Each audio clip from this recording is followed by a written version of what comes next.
Bismillahirrahmanirrahim. Alhamdulillahirabbil alamin. Wassalatu wassalamu ala al-mab'uts rahmatan lil alamin. Nabiyina Muhammad wa ala alihi wa sahbihi wa man tabi'ahum bi ihsanin ila yaumiddin. Amma ba'd.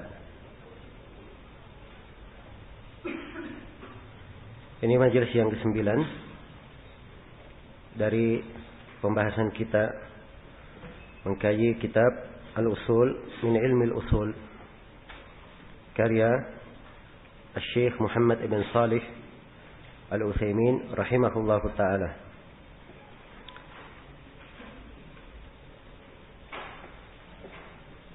Pada pembahasan sebelumnya kita telah memasuki pembahasan berkaitan tentang masalah al-khusus, masalah al-khas. Ya, sebagai lawan dari al-am. Di mana dari kandungan sebuah lafaz, kadang lafaz itu bermakna umum dan kadang bermakna apa? Bermakna khusus. Kita di pembahasan khusus, di poin pembahasan tentang mukhassis, hal yang menjadi dalil bahwa perkara umum itu kandungannya dikhususkan. Iya. Setelah kita terangkan bahwa yang mentakhsis sebuah kandungan umum adalah dalil. Dan dalil yang mengkhususkan itu terbagi dua. Ada yang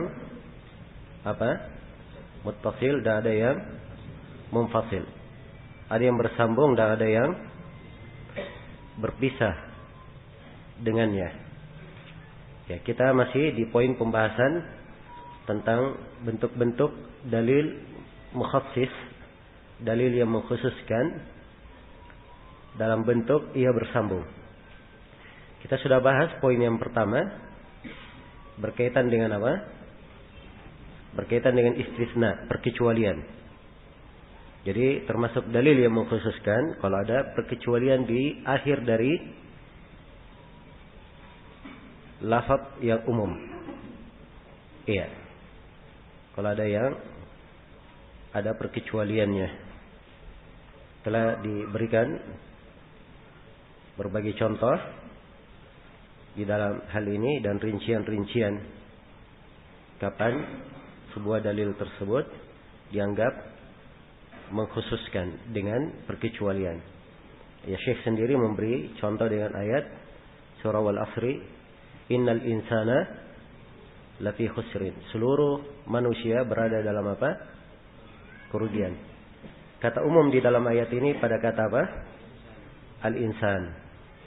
Iya. Dia umum. Ciri umumnya dilihat dari apa?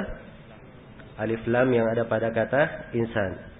Alif lam di situ adalah alif lam yang bermakna istighraqiyah.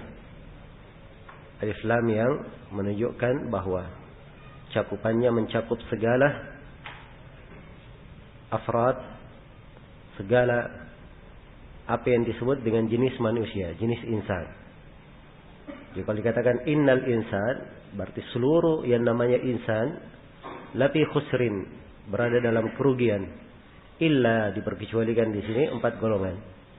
Alladzina amanu, yang pertama orang-orang yang beriman, wa amilus shalihat, yang kedua orang-orang yang beramal salih, wa tawassaw bil haqq, yang ketiga orang-orang yang saling berwasiat dengan kebenaran, wa tawassaw bis sabr, dan saling berwasiat dengan apa? Kesabaran. Iya. Baik, kita berpindah sekarang kepada pembahasan dalil mukhassis muttasil yang bersambung dengan bentuk yang kedua. Kata beliau sanian, minal mukhassisil muttasil asy-syartu. Dari mukhassis yang bersambung. Ya, ini mukhassis sudah istilah ya. Kalau dikatakan dalil umum itu dikhususkan kandungannya. Ya, kalau dikhususkan kandungannya berarti ada dalil yang mengkhususkannya. Nah, dalil yang mengkhususkannya ini disebut apa? Disebut mukhassis. Baik. Jadi mukhassis itu dari mukhassis muttasil ada yang disebut dengan nama asy-syart. Penyebutan syarat. Ya, wa huwa lughatan al-alama. Syarat secara bahasa adalah al-alama, tanda. Ini sudah kita terangkannya secara bahasa. Tapi di sini syarat yang dimaksud adalah syarat bermakna lughawi. Bermakna secara bahasa. Bukan syarat syar'i. Ya, kita sudah bahas di pembahasan as-sahih tentang definisi syarat secara syar'i pada ahkam wad'iyah. Tapi di sini yang dimaksud syarat bermakna lughawi, yaitu apa? Bentuk syarat kalau didahului dengan in asy-syartiyah atau salah satu dari kawan-kawannya yang semisal dengan in syartiyah itu. Nah, kata beliau wal muradu bihi huna ta'liqu syai'in bi syai'in wujudan aw adaman. Yang dimaksud dengan syarat di sini yaitu syarat secara bahasa. Sekali lagi bukan syarat secara apa? Secara syar'i. Yang dimaksud dengan syarat di sini ta'liqu syai'in bi syai'in wujudan aw adaman. Ya, menggantungkan sesuatu itu pada sesuatu yang lain, adanya atau tidak adanya. Jadi menggantungkan adanya sesuatu atau tidak adanya sesuatu, ya, digantungkan dengan suatu hal yang lainnya, tapi menggunakan in. Ya. In artinya apabila yang bermakna pensyaratan au ahadi akhwatiha atau salah satu dari au ihda akhwatiha, salah satu dari kawan-kawannya. Jelas ya? Iya. Jadi syarat itu sifatnya dia menggantungkan sesuatu. Kalau ada sesuatu yang lain tapi menggunakan huruf apa? Syartiyah. Misalnya kalau saya berkata, kalau engkau datang ke rumah, saya akan beri kamu kitab. Iya. Jelas ya? In ji'ta ila baiti a'taituka al-kitab. Atau apa? Ahdaitu laka kitaban, misalnya. Kalau engkau datang ke rumahku, maka saya akan hadiahkan untukmu sebuah buku. Jelas ya? Ya, jadi hadiah buku ini diberikan dengan syarat. Apa syaratnya? Kalau dia datang ke rumah. Ya. Dan pembahasan syarat ini di dalam bahasa Arab itu ada kata yang mendahulunya. Apabila engkau datang. Kapan kamu datang, misalnya. Ya. Baik. Atau yang semisal dengan itu. Dari kata-kata yang menunjukkan makna apa? Syartiyah. Iya. Jadi sekali lagi, syarat yang dimaksud di sini syarat secara bahasa. Nah, kata beliau wasyartu mukhassis. Syarat itu memberikan makna pengkhususan. Dia dalil yang mengkhususkan. Sawa'un taqaddama atau ta'akhkhar. Apakah syaratnya di depan atau di belakang? Iya. Jadi dua jenis. Jadi syarat bisa menjadi mukhassis, boleh di depan, boleh di belakang. Ya, karena dua keadaan, maka Syekh di sini memberi dua contoh. Kata beliau, "Mithalul mutaqaddimi qauluhu ta'ala fil musyrikin." Contoh syarat yang di depan adalah firman Allah tentang kaum musyrikin. Fa in tabu wa aqamus salata wa atawuz zakata fakhallu sabilahum. Iya. Fa in, perhatikan kata in di situ ya. Ini in apa namanya? Syartiyah. Apabila, nah, ini syarat ya, penyebutan untuk masuk memberikan pensyaratan. Apabila tabu, mereka bertobat, orang-orang musyrikin itu bertobat, wa aqamus salata. Dan apabila mereka menegakkan salat, wa atawuz zakata. Dan apabila mereka mengeluarkan zakat, iya. Setelah itu disebut jawab syaratnya. Jadi kalau syarat terpenuhi, Apa hasil yang dia dapatkan? Fakhallu sabilahum. Biarkan jalan mereka, jangan diperangi, tidak boleh diperangi. Jadi kalau dia sudah bertobat, menegakkan salat, mengeluarkan zakat, masuk Islam dengan benar sudah, ya biarkan jalannya. Tidak boleh diganggu, tidak boleh diperangi. Jelas ya? Maka syarat di sini disebutkan di mana? Di depan atau di belakang? Di depan syaratnya. Ya, jadi bisa dia di depan. Jelas ya? Bisa dia di depan. Nah. Baik. Jadi asalnya iya. Kaum musyrikin itu telah disebut di ayat sebelumnya ya. Ya, fa idan salakha al-ashhurul hurum faqatulul musyrikina haitsu wajadtumuhum. Kalau sudah masuk bulan haram atau sudah berlalu bulan haram itu, bunuhilah kaum musyrikin dimanapun kalian temui mereka. Disebutkan ayat, kemudian disebutkan di akhirnya fa in tabu, kalau mereka tobat, wa aqamus salata, menegakkan salat, mengeluarkan zakat, maka biarkan jalan mereka. Jadi lafaz umum itu dikhususkan, ya, mereka tidak boleh diperangi, harus dibiarkan jalannya kalau terpenuhi syaratnya. Apabila mereka apa? Mereka taubat, menegakkan salat dan mengeluarkan zakat. Jadi ini namanya mukhassis, hal yang mengkhususkan kandungan umum. Baik. Contoh syarat yang mutaakhir. Kata beliau, wa mithalul mutaakhir qauluhu ta'ala walladzina yabtaguna al-kitaba mimma malakat aymanukum fakatibuhum in alimtum fihi khaira. Iya. Budak-budak yang menghendaki mukatabah. Nah, jadi pembahasan perbudakan ada namanya budak mukatab. Iya. Dia membeli dirinya dari tuannya. Membeli dirinya dari apa? Dari tuannya. Ya, dia beli dirinya, kemudian dia dibebaskan untuk bekerja, mencari bayaran untuk membebaskan dirinya.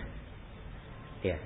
Maka di dalam hukum perbudakan, kalau ada budak yang minta mukatabah, walladzina yabtaguna al-kitaba, ya mereka yang minta mukatabah itu penulisan mimma malakat aymanukum, dari budak-budak yang kalian miliki, fakatibuhum, lakukan mukatabah bersama mereka. Tapi disebut syarat, boleh membuat mukatabah, tapi dengan syarat apa? In alimtum fihim khaira, kalau kalian mengetahui pada mereka ada apa? Ada kebaikan. Ya, kalau niatnya baik, ya padanya memang ada dari akhlak yang baik, yang cocok untuk dibebaskan, tidak ada masalah.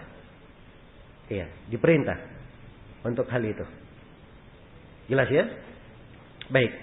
Di sini lafaz ayat walladzina yabtaguna alkitab. Ini konteks apa ini? Umum atau khusus?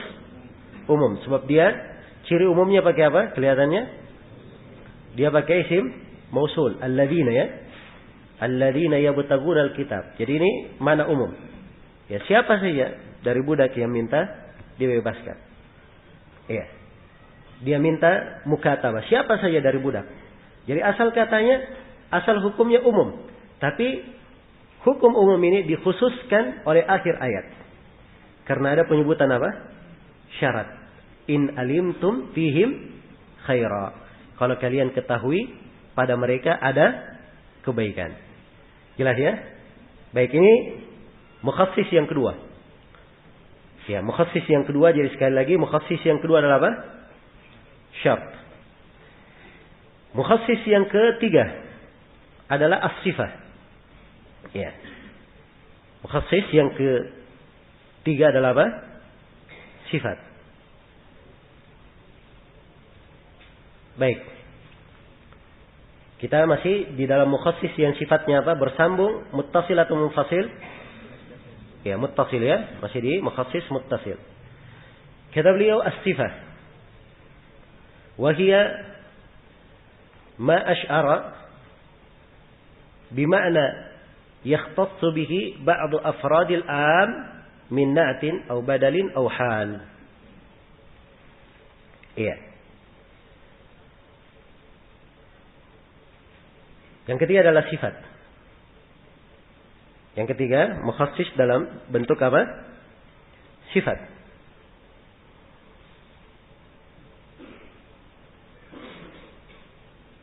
Di sini takhsisnya dalam bentuk sifat lebih luas di kalangan para ulama ahli usul fikih. Iya. Karena kalau di pembahasan nahwu pensifatan itu kaitannya dengan apa? Dengan na'at. Tapi kalau di ulama usul fikih mereka jadikan padanya lebih daripada itu. Masuk di dalamnya na'at, masuk di dalamnya badal, masuk di dalamnya hal, ya, bahkan masuk juga di dalamnya ataf bayan. Ataf bayan. Jelas ya? Ini semua istilah-istilah bahasa Arab. Iya.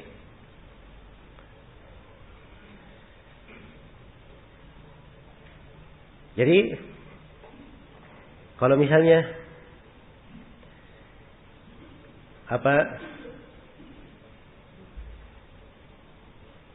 disebutkan atau kita baca apa yang disebut oleh Syekh sini supaya kelihatan contohnya. Ya.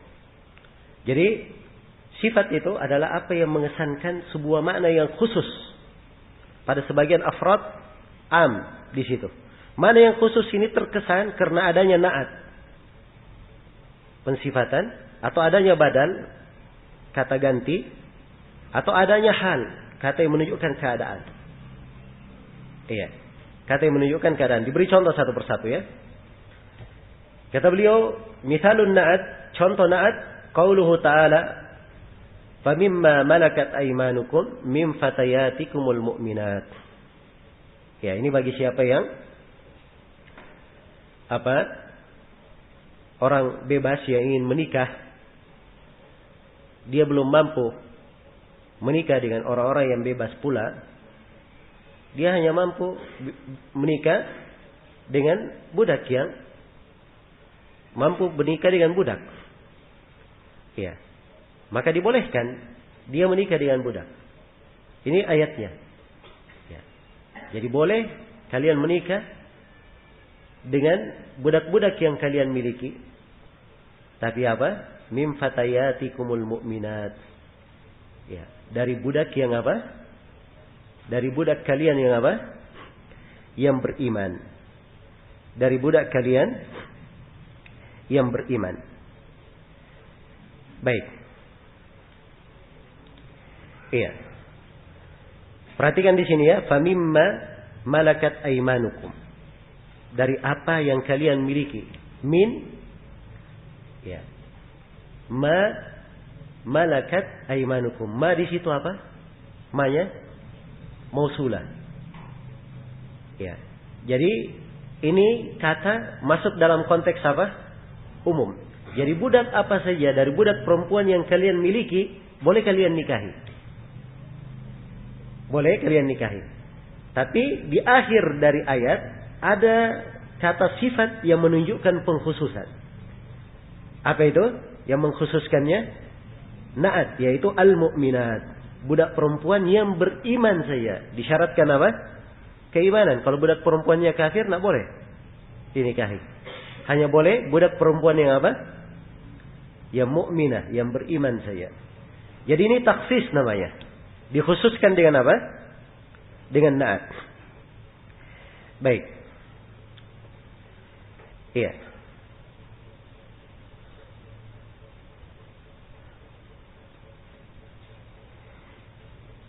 Kedua, misalul badal, contoh badal.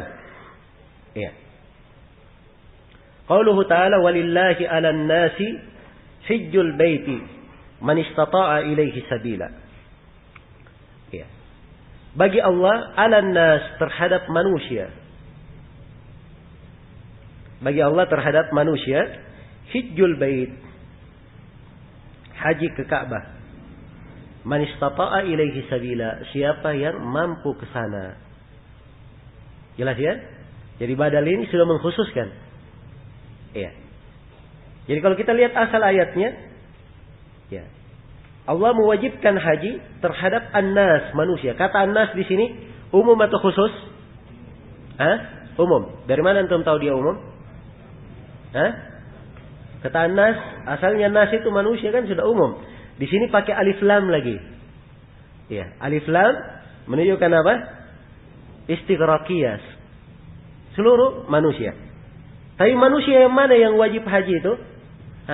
Diterangkan di akhir ayat, itulah badalnya yang menjelaskan bahwa tidak seluruh manusia, tapi man istata'a ilaihi apa? Sabila. Orang yang mampu, punya kemampuan untuk haji.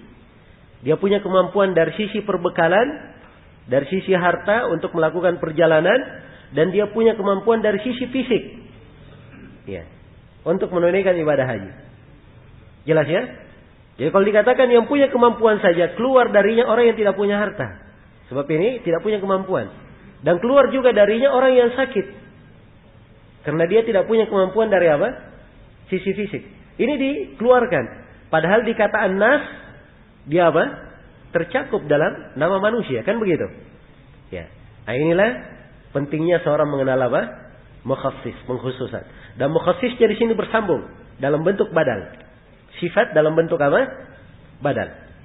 Iya. Yang ketiga, wa mithalul hal, contoh hal. Ya, dia sebagai keadaan. Qauluhu ta'ala, firman Allah ta'ala, iya. Wa may yaqtul mu'minan muta'ammidan fajaza'uhu jahannam. Fajaza'uhu jahannam. Iya. Khalidan fiha. Barang siapa yang membunuh seorang mukmin, ya, muta'ammidan, dalam keadaan sengaja, maka balasannya adalah neraka jahanam. Dia kekal di dalamnya.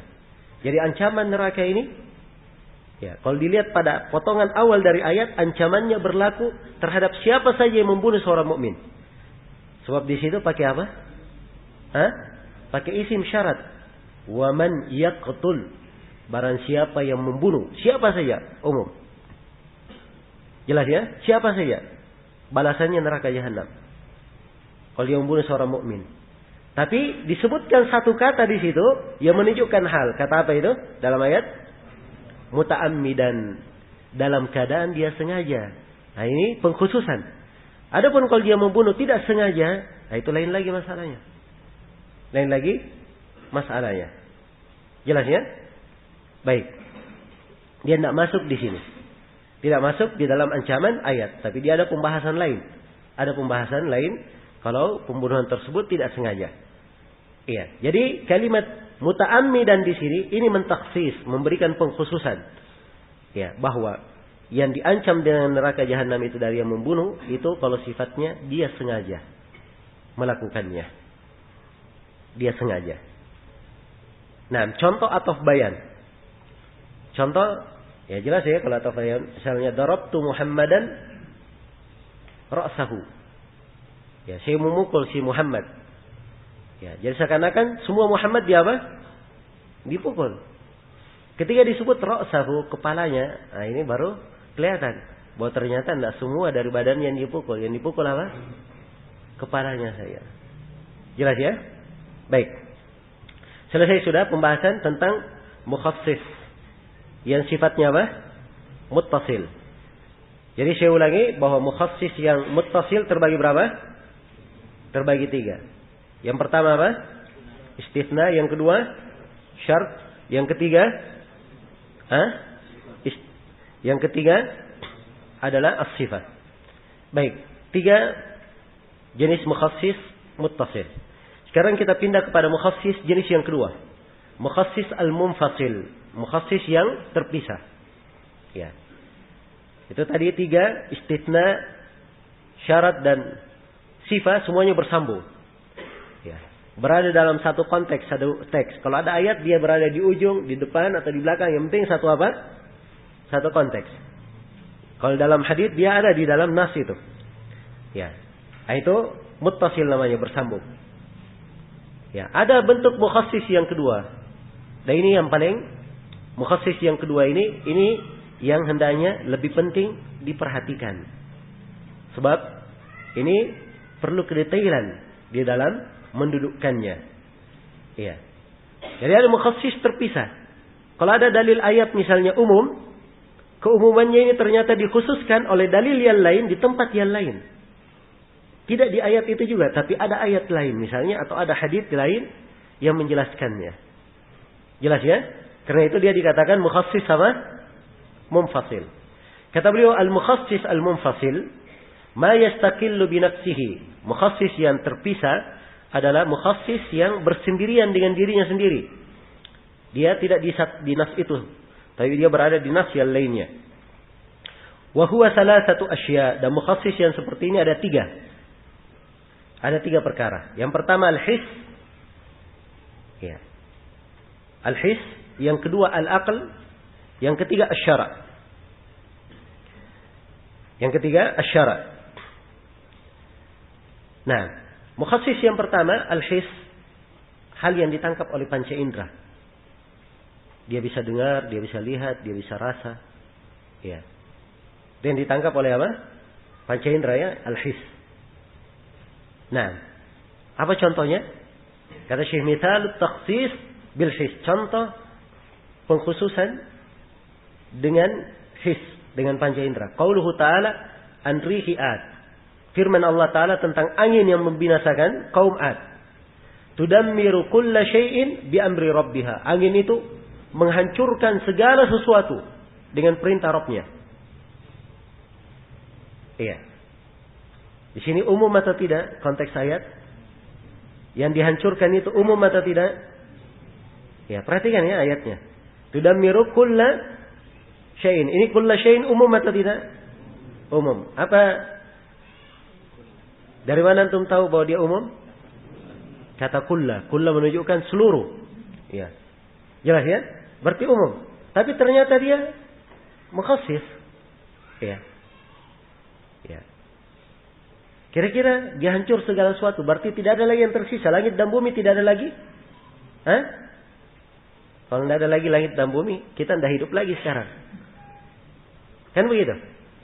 Berarti yang hancur segala sesuatu ini, tentunya langit dan bumi pasti tidak masuk di dalamnya. Pasti tidak masuk. Dari mana kita tahu tidak masuk? Apa dalilnya? Nah, di sini Syekh katakan, fa innal hissa tadullu ala anna lam tudammiris sama'a wal ard. Karena al-hiss, panca indera, itu bisa menangkap bahwa angin itu tidak menghancurkan langit dan bumi. Ya, sebab kita masih berpijak di atas bumi dan masih melihat apa? Masih melihat langit. Iya. Jelas sampai sini? Baik. Ini yang pertama. Yang kedua, takhsis bil aql, dengan akal. Misalut takhsis bil aqli, qauluhu ta'ala. Iya. Contoh pengkhususan dengan akal. Firman Allah Ta'ala, Allahu khaliqu kulli syai'in. Allah yang menciptakan segala sesuatu. Jadi segala sesuatu Allah yang menciptakannya. Allah yang menciptakannya. Kata segala sesuatu ini umum atau khusus? Umum. Dari mana tahu umum? Kata kullu ya, seluruh, segala sesuatu. Ya, baik. Sekarang saya tanya, Allah menciptakan segala sesuatu, termasuk dirinya dia ciptakan? Hah? Termasuk dirinya? Iya. Tidak mungkin ya. Sebab siapa yang berkata Allah menciptakan dirinya, dia kafir, keluar dari Islam. Iya. Dan ini dimaklumi. Kalau begitu dari mana seorang tahu? Kata Syekh Fainal Aqla dalla ala nadatahu ta'ala ghairu makhluk. Karena akal menunjukkan bahwa tidak mungkin dat Allah Ta'ala itu masuk di dalam ayat. Karena dat Allah bukan apa? Bukanlah makhluk. Bukanlah makhluk. Jelas sampai sini? Baik. Jadi ini takhsis bil aql. Dua ya jenis takhsis. Ada bil his, ada bil aql. Iya. Baik. Sebelum memberi contoh takhsis yang ketiga, bisyara, Syekh Ibnu Utsaimin di sini menjelaskan dulu apa? Tentang takhsis bil aql ini. Ada pembahasan sedikit. Kata beliau, wa minal ulama may yarah annama khussa bil hassi wal aqli laysa minal 'am al makhsus. Iya. Dari para ulama ada yang berpendapat. Dari para ulama ada yang berpendapat bahwa apa yang dikhususkan dengan his dan akal itu tidak terhitung dari kata amam, dari kata umum yang dikhususkan. Bukan am maksus namanya. Tapi dia di pembahasan apa? Wa inna ma huwa minal am alladhi urida bihil khusus. Tapi dia pembahasannya dari kata umum, namun umum itu maksudnya adalah apa? Maksudnya adalah khusus. Maksudnya adalah khusus. Iya. Kenapa? Kenapa dia dihitung am alladhi urida bihil khusus? Kata beliau, idil makhsusu lam yakun muradan indal mutakallim walal mukhatib min awalil amr. Sebab pengkhususan tidak dimaksudkan oleh orang yang berbicara, tidak pula dimaksudkan oleh orang yang dimukhatab dari awal perkara. Iya. Dan kalau keadaannya seperti ini, wa hadhihi haqiqatul am alladhi urida bihil khusus. Yang seperti inilah yang dikatakan al-am yang diinginkan dengannya khusus. Iya. Yang diinginkan dengannya apa? Yang diinginkan dengannya khusus. Baik, ini silang pendapat ya di kalangan para ulama. Apakah takhsis di sini bermakna am makhsus atau dia bermakna al-am alladhi urida bihi apa? Al-khusus. Iya. Jelas ya? Kalau dia dari awal kata umum tapi hendak dikhususkan, itu namanya am makhsus. Tapi kalau dia dari awalnya tidak dikehendaki bagi orang yang berbicara sebagai hal yang dikhususkan, maka ini yang dikatakan am urida bihi apa? Al-khusus. Iya. Ini di istilah syekh ya. Hanya saja ini silang pendapat di kalangan para ulama, dan sebagian ulama memandang bahwa silang pendapat di sini sifatnya lafzi. Hanya bermakna lafaz saja. Hakikatnya mereka sepakat. Ya, bahwa itu dihitung sama saja. Dihitung apa? Sama saja. Jadi ini tidak terlalu berpengaruh ya. Sebab kalau hal-hal yang sifatnya lafzi itu tidak ada dibangun di atasnya perselisihan di dalam penerapannya. Baik.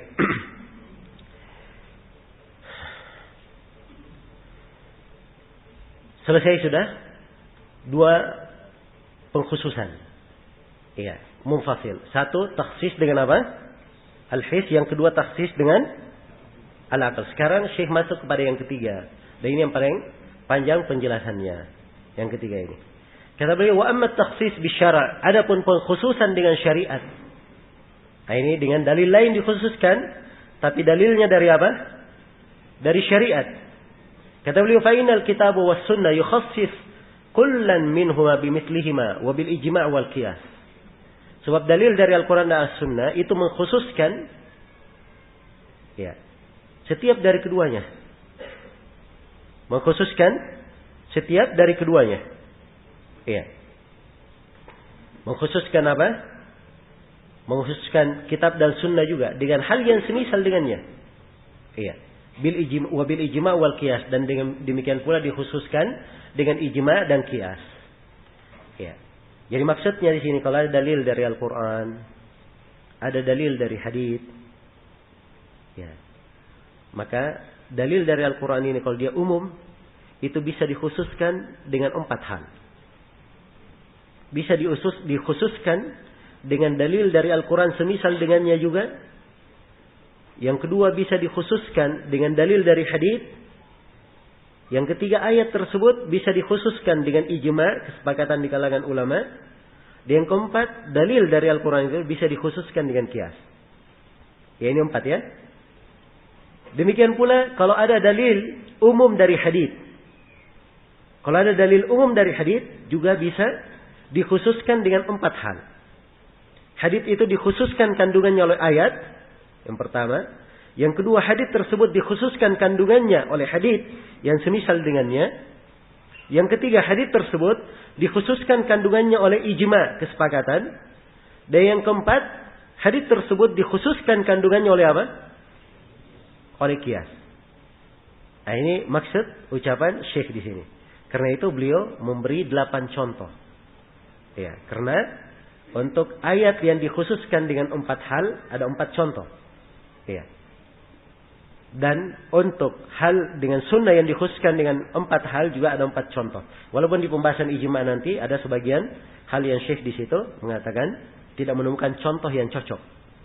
Ya. Tapi kita lihat ya dari para ulama lain yang memberi contoh. Baik, kita baca ucapan Syekh rahimahullah. Kata beliau, wa misalu takhsisil kitabi bil kitab. Contoh, ya, ada ayat yang dikhususkan kandungannya oleh ayat lain. Qauluhu ta'ala, firman Allah ta'ala, wal mutallaqatu yatarabbasna bi anfusihinna thalathata quru. Al mutallaqat, ya, para perempuan yang ditalak, yatarabbasna bi anfusihinna, mereka menunggu diri mereka. Apa artinya menunggu diri mereka? Maksudnya menjalani iddah. Salasata quru, 3 quru. Iya. 3 apa? 3 quru. Akan datang nanti ya penyebutan 3 quru oleh Syekh ada 2 makna. Bisa bermakna suci dan bisa bermakna haid. 3 kali haid atau 3 kali suci. Iya. Karena memang ada 2 pendapat masyhur di kalangan ulama. Ini ayat umum atau khusus? Umum. Sekarang kalau antum bilang umum itu ada konsekuensinya ya. Harus punya dalil. Dari mana tahu dia umum? Karena al-mutallaqat di sini pakai apa? Pakai alif lam. Ya. Jadi seluruh perempuan yang ditalak. Ya. Jadi kalau dikatakan seluruh perempuan yang ditalak itu banyak bentuknya. 1. Ada perempuan yang ditalak. Ya. Dia ditalak dalam keadaan tidak hamil. 1. Yang kedua, ada perempuan yang ditalak. Dia ditalak dalam keadaan apa? Dalam keadaan hamil. Yang ketiga, ada perempuan yang ditalak. Ditalaknya dalam keadaan suaminya belum pernah menyentuhnya. Iya kan? Ya. Kalau sudah pernah berjalan rumah tangganya, ditalak, ya. Nah, ini jatuh hukum yang disebut di dalam ayat. Tapi perempuan sudah menjadi istri. Belum lagi berduaan dengan suaminya sudah mentalak. Ya. Suaminya sudah mentalak. Nah, ini tidak masuk ya di sini. Kenapa? Ada dalil yang mengkhususkannya. Dia tidak masuk. Padahal kalau konteks ayat semuanya masuk harusnya. Tapi kenapa dikeluarkan? Apa dalil yang mengeluarkan? Dalilnya ayat lain. Nah, ini pengkhususan ayat dengan apa? Ayat lain. Apa ayat lainnya? Ya, beliau bawakan. Khussa biqaulihi ta'ala, dikhususkan oleh firman Allah Ta'ala di surah Al-Ahzab.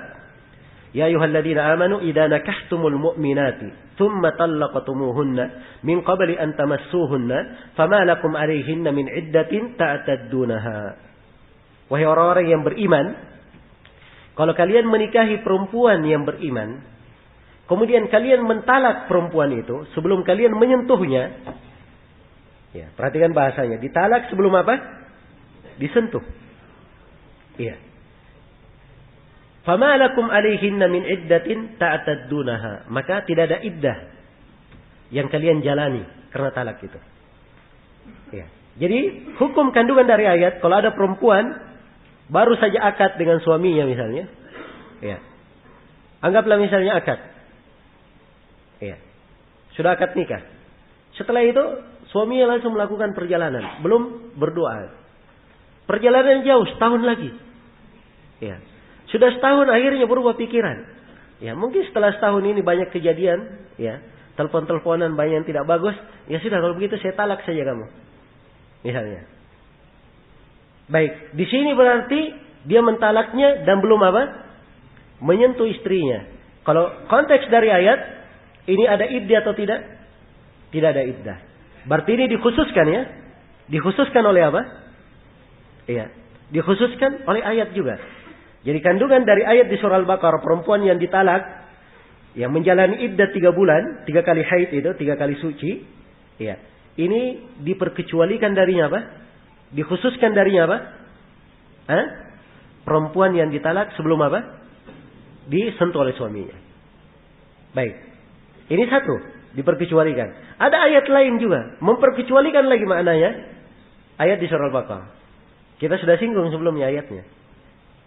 Ya, apa itu ayatnya? Wa ulatul ahmali ajalahunna yata'na hamlahunna. Dan perempuan yang hamil, iddahnya sampai melahirkan. Jadi ini lain lagi. Ya. Jadi ayat ini bahwa perempuan yang hamil, kalau iddahnya bukan 3 bulan, tapi iddahnya kalau melahirkan. Iddahnya kalau apa? Melahirkan. Berarti kandungan di ayat surah Al-Baqarah dikhususkan lagi oleh ayat di surah apa? Di surah At-Tahrim. Dia di surah At-Talaq ya. Di surah At-Talaq. Jelas ya? Baik. Selesai ya? Taksis contoh yang pertama. Ayat dikhususkan kandungannya oleh ayat. Sekarang Syekh memberi contoh. Ya. Ayat dikhususkan kandungannya oleh apa? Oleh hadis.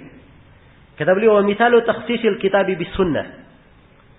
Ayatul mawarith. Contoh pengkhususan ayat Al-Quran dengan hadits Nabi Sallallahu Alaihi Wasallam, dengan sunnah dari Nabi, adalah ayat-ayat tentang warisan. Iya, ayat-ayat tentang apa? Tentang warisan. Baik.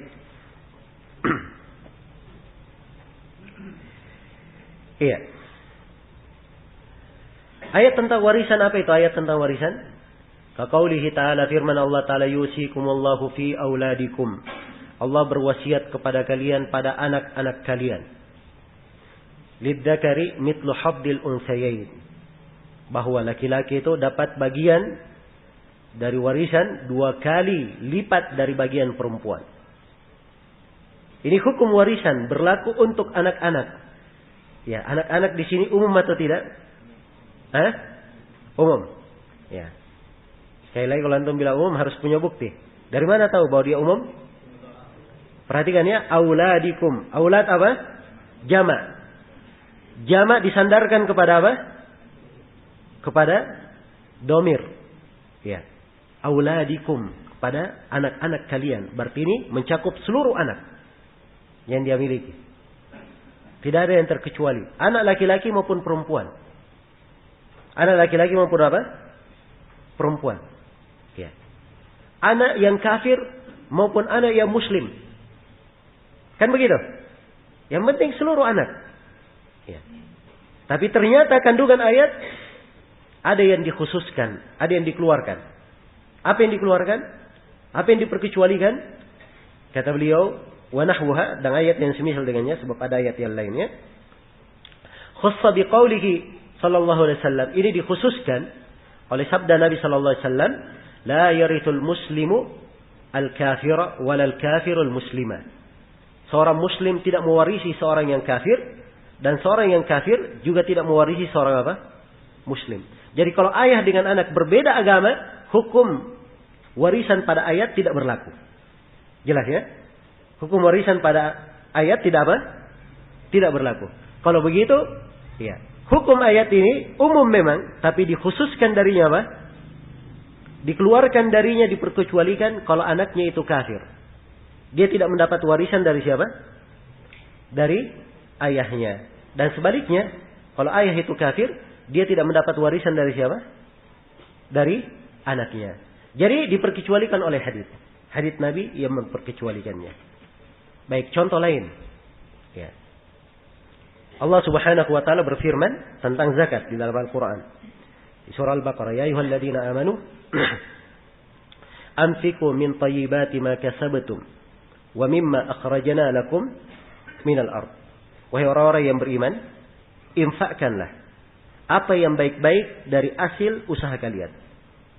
Wa mimma akhrajna lakum minal ard, dan segala yang kami keluarkan untuk kalian dari bumi. Ya.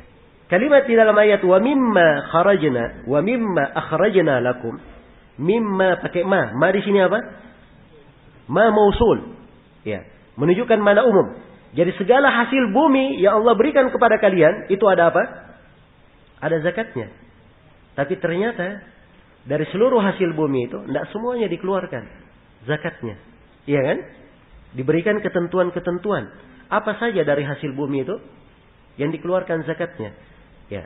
Karena itu, ya, para ulama sepakat bahwa hasil bumi yang sifatnya sayur-sayuran itu tidak ada zakatnya. Tidak ada apa? Tidak ada zakatnya. Ya.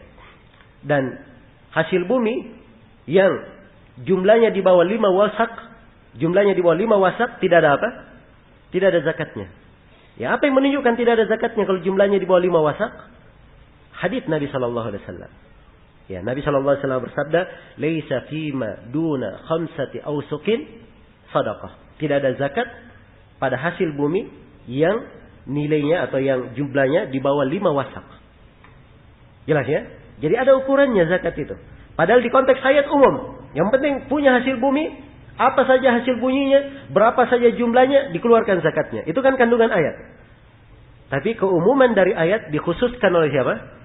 Dikhususkan oleh hadits Nabi sallallahu alaihi wasallam. Baik. Ini yang kedua. Contoh ayat Al-Quran dikhususkan oleh apa? Oleh hadits. Sekarang yang ketiga. Misalu takhsisil kitab bil ijma. Contoh ayat Al-Quran dikhususkan kandungannya oleh ijma, kesepakatan yang mengkhususkannya. Qauluhu ta'ala, firman Allah ta'ala, walladzina yarmuna al-muhsanati thumma lam ya'tu bi arba'ati syuhada fajliduhum 80 jaldah. Orang-orang yang menuduh perempuan-perempuan baik, iya, dengan tuduhan berzina, kemudian dia tidak membawa 4 saksi, ya, tidak membawa 4 saksi, maka dia dicambuk sebanyak berapa? Sebanyak 80 kali. Iya. Dicambuk sebanyak berapa? 80 kali. Iya. Ini hukum ya bagi orang yang menuduh sembarangan. Ya. Karena itu kalau ada pengadilan Islam, tidak sembarang orang berbicara. Ya, tidak sembarang orang apa? Berbicara. Beda dengan sekarang ini. Ya, siapa saja mau bicara, mau menuduh, ya boleh dia lakukan. Ya. Beda kalau ada pengadilan Islam. Coba bicara. Ya. Ada pembicaraan terbukti dia berbicara menuduh sesuatu, maka dibawa kemana? Ke pengadilan. Dia harus membawakan 4 saksi terhadap tuduhannya. Dia harus bawa apa? 4 saksi. Kalau dia tidak bawa 4 saksi, dia dicambuk 80 kali. Iya. Dia punya saksi, tapi cuma 1. Nggak diterima. Tetap dicambuk berapa? 80 kali. Ini kalau sudah sampai ke pengadilan. Jelas ya? Nah, inilah indahnya syariat Islam. Ya. Tapi kalau sekarang ini sudah, ya, gosip di mana-mana gampang. Ya, jadi perkara yang murah. Ya, baik. Jadi ayat ini kata Syekh khussa bil ijma' ala anna ar-raqiq al-qadhib yujlad 40. Iya. Dikhususkan ayat ini menurut kesepakatan bahwa budak kalau dia menuduh, yang menuduh itu seorang budak, maka dia hanya dicambuk 80 kali. Dicambuk berapa? 40 kali. Ya, sebab hukum bagi budak itu 1/2 apa? 1/2 orang merdeka. Dengan apa? Dikhususkan dengan ijma, kesepakatan ulama. Ya, tapi Syekh memberi komentar ya, hakadha masala katsirun minal usuliyin. Demikian contoh yang diberikan oleh kebanyakan para ulama ahli usul. Wa fihi nadhar li thubutil khilaf fi dzalika.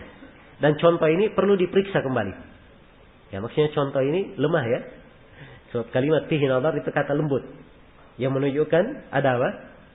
Ada kelemahan. Ya. Kenapa? Karena telah pasti ada silang pendapat di dalamnya. Jadi kalau sesuatu sudah ada silang pendapat, tidak boleh dikatakan apa? Ijma, sepakat ulama. Ya. Jelas ya? Karena sudah ada silang pendapat. Dan Syekh berkata, walam ajid lahu mithalan saliman. Saya tidak ketemukan untuknya contoh yang cocok. Contoh yang selamat. Baik, itu ucapan beliau rahimahullah. Kalau di sebagian ulama kita ini disyarah Syekh Sa'ad Asy-Syitri, beliau sebutkan dua contoh lain. Beliau sebutkan dua contoh. Ya, contoh yang pertama adalah firman Allah Subhanahu wa taala, ya ayyuhalladzina amanu idza nudiya lis-salati min yaumil jum'ah fas'au ila dzikrillah. Wahai orang-orang yang beriman. Iya. Ini konteksnya umum atau tidak? Umum. Karena panggilannya kepada siapa? Alladzina amanu. Dia umum ya. Maka kata alladzina. Apabila kalian dipanggil melakukan salat Jumat, segeralah menuju kepada dzikir. Jadi ayat ini menunjukkan wajib untuk menghadiri apa? Menghadiri Jumat. Untuk semua orang yang beriman. Karena konteksnya umum seluruh orang yang beriman. Laki-laki maupun perempuan. Tapi telah sepakat ulama bahwa perempuan apa? Tidak wajib menghadiri Jumat. Kalau begitu, ayat ini dikhususkan oleh apa? Oleh ijma, kesepakatan. Ya, tapi ini juga contoh mungkin akan dipermasalahkan. Sebab yang mengkhususkan bukan ijma, tapi yang mengkhususkan hadits. Ada hadits yang mengkhususkannya. Jelas ya? Hanya saja memang para ulama yang mengatakan dikhususkan dengan ijma, mereka mengatakan ijma itu sendiri tidak mengkhususkan. Tapi ijma itu menunjukkan bahwa ada dalil yang mengkhususkan. Begitu maksudnya. Ya. Ya kalau para ulama sepakat, tidak mungkin mereka bersepakat tidak ada dalilnya, kan begitu? Ada kesepakatan ulama tidak ada dalilnya? Itu tidak pernah tercatat di dalam sejarah Islam dan kaum muslimin. Ya. Karena itu kata Syekhul Islam Ibnu Taimiyah, kalau ada kesepakatan di kalangan para ulama, itu pasti dibangun di atas dalil. Dari Al-Quran maupun Sunnah. Pasti itu. Hanya saja kadang sebagian orang tidak memahaminya. Ya. Sisi-sisi pendalilan para ulama. Sisi-sisi pendalilan para ulama. Ya. Seakan-akan kalau dalil itu satu masalah A, harus dalilnya A juga. Ya, tidak boleh B dalilnya. Tapi kalau ulama tidak. Mereka masalahnya A, dalilnya banyak. Bisa dia petik pendalilan dari A, bisa dari Z, bisa dari S. Macam-macam dalilnya bisa dia keluarkan. Ya. Untuk menunjukkan apa? Pendalilan. Baik. Maka ini contoh ya disebut oleh Syekh Sa'ad. Ada contoh yang kedua. Ya, ada lagi yang memberi contoh. Ya, dengan ayat yusikumullahu fi auladikum. Allah memberi wasiat kepada kalian pada anak-anak kalian. Ini juga dikhususkan dengan ijma. Ya. Bahwa anaknya kalau anak itu masih budak tidak apa? Tidak mewarisi. Iya. Sekarang dia punya anak misalnya. Terjadi suatu dan dia dulunya budak bersama anaknya, kemudian dia bebas. Anaknya masih budak. Jelas ya? Ya.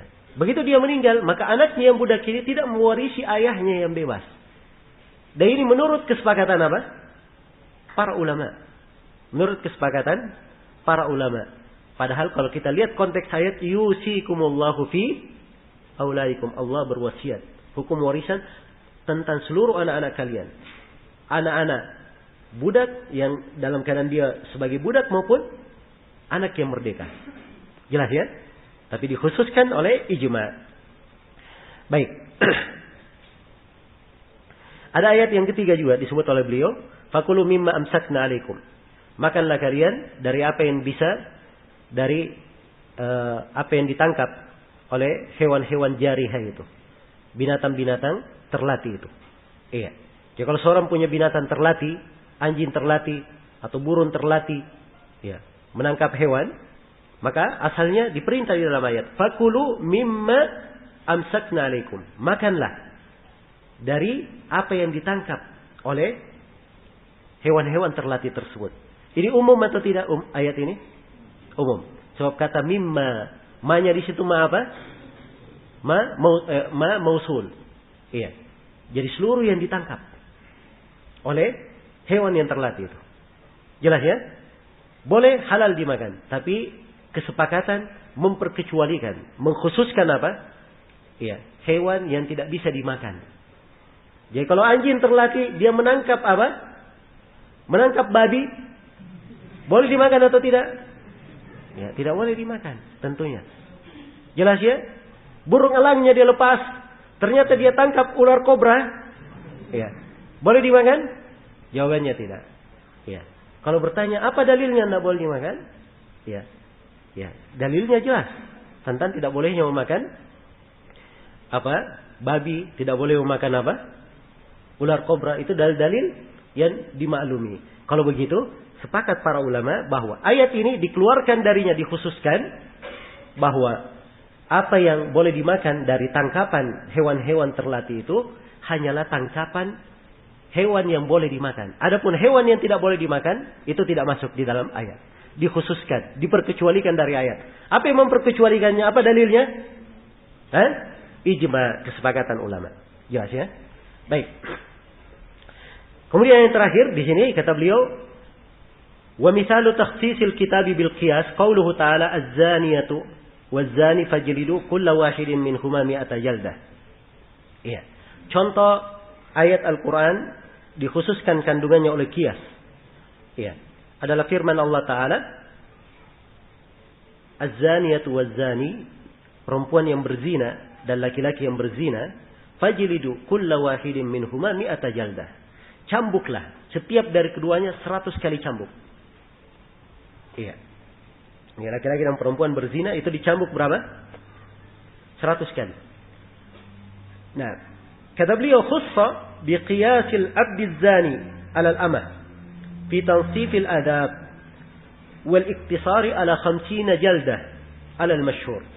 Dikhususkan ya. Dengan mengkiaskan budak yang berzina ya, dengan dia budak berzina terhadap budak perempuan di dalam mentansif al-adab, di dalam memberikan 1/2 dari siksaan. Ya. Karena itu cukup dia dicambuk 50 kali menurut pendapat yang masyhur.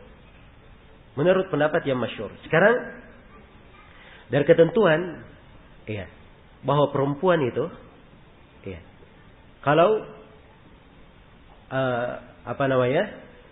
budak itu berzina, ya, dia mendapatkan 1/2 siksaan dari apa? Dari orang yang merdeka. Nas yang ada, ya, nas yang ada itu pada budak laki-laki. Kalau budak perempuan bagaimana? Ya, dikiaskan saja. Jadi dikiaskan budak perempuan sama dengan budak apa? Budak laki-laki. Iya. Jelas ya? Jadi di sini pengkhususannya dengan apa? Kias. Iya. Kalau budak laki-laki dia masuk dengan nas, tapi kalau budak perempuan masuk dengan apa? Masuk dengan kias. Kalau budak laki-laki dia dikhususkan dengan nas, kalau budak perempuan dikhususkan dengan apa? Dengan kias. Baik. Selesai sudah ya? Contoh ayat yang dikhususkan dengan 4 hal. Ayat dikhususkan yang pertama dengan apa? Ayat yang semisal dengannya. Yang kedua ayat dikhususkan oleh apa? Oleh hadits. Yang ketiga ayat dikhususkan oleh ijma, kesepakatan. Dan yang keempat ayat dikhususkan oleh apa? Qiyas. Sekarang kita berpindah kepada hadits. Hadits yang dikhususkan kandungannya. Iya. Pertama hadits juga ada 4 ya. Terbagi 4 juga. Iya. Misalu takhsisis sunnah bil kitab. Contoh sunnah hadits Nabi dikhususkan kandungannya oleh Al-Quran, oleh ayat Al-Quran. Qauluhu sallallahu alaihi wasallam, firman atau sabda Nabi sallallahu alaihi wasallam, umirtu an uqatila an-nasa hatta yashhadu an la ilaha illallah wa anna Muhammadan Rasulullah. Ya. Nabi bersabda, saya diperintah untuk memerangi manusia sampai mereka bersaksi bahwa tidak ada yang berhak diibadahi kecuali Allah dan Nabi Muhammad adalah Rasul Allah.